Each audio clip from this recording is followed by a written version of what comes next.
Good morning, everyone. We're returning here to the words of the CHOFETZ CHAIM in Klal, the fourth principle and chapter, and we're talking over here extensively about the idea of being dan l'chavschus, judging another Jew favorably, and looking for the good, especially as we pointed out last time, if the Talmidei Chachamim, Torah scholars, people of great Yiras Shamayim, then of course a person has to assume that if they made a mistake, they did tshuva already. And therefore we have an obligation to overlook the negative and see the good. Of course, if you have a chance that you can give some kind of teichacha, some kind of rebuke to your friend, if you think that he's going to listen, if you're going to do it in the right way, instead of hurting him and offending him, you're going to be able to give him soft, gentle words of criticism, of teichacha, to rebuke him, to help him along his path and his way, then a person would have an obligation to do that as well. But he writes over here in the Haggadah, in the notes, the following: everything that we've written about up until this point, this is talking about a case where you're not allowed to go and speak to this person or reveal any of the things that he's done if there's not going to be any benefit for a person not transgressing this prohibition in the future. However, if by revealing the information that you know about this person will be a benefit and it will help him from transgressing, for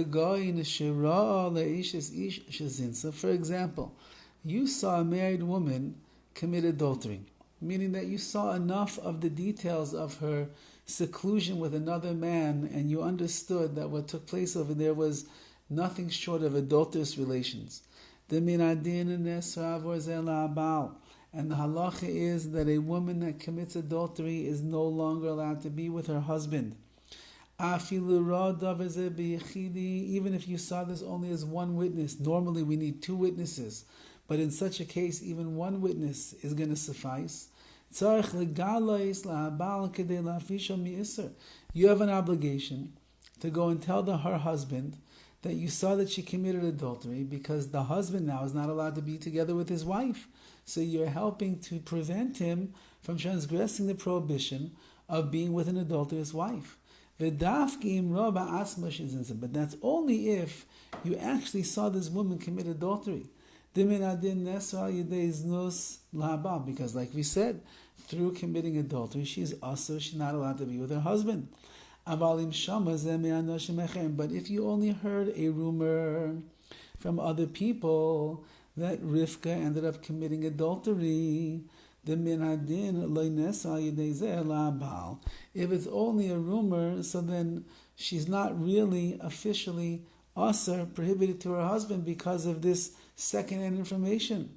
Or if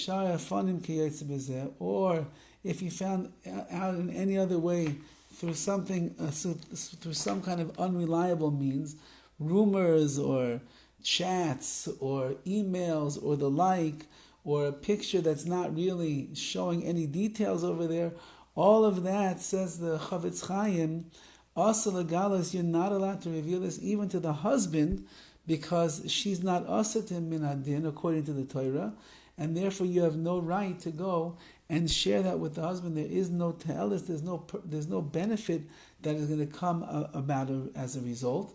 On the other hand, maybe you're going to make things worse, because now you're going to tell over a rumor, which is lashon hara, to her husband. He's going to get furious with his wife.'s going to deny anything. You're going to cause a wedge in the shalom bayis when you had no right to do such a thing. Now,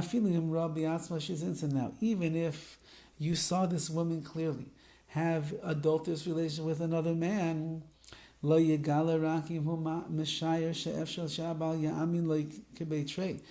can only tell her husband what she did if you could assess that he is going to believe you with the same validity as if you were two witnesses instead of only one.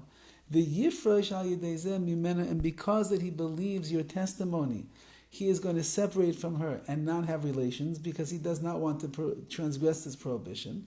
But if you are not sure, which means that if you tell the husband that his wife's an adulterous woman, he might not listen to you and might not believe you, and therefore he's going to continue to be together with her.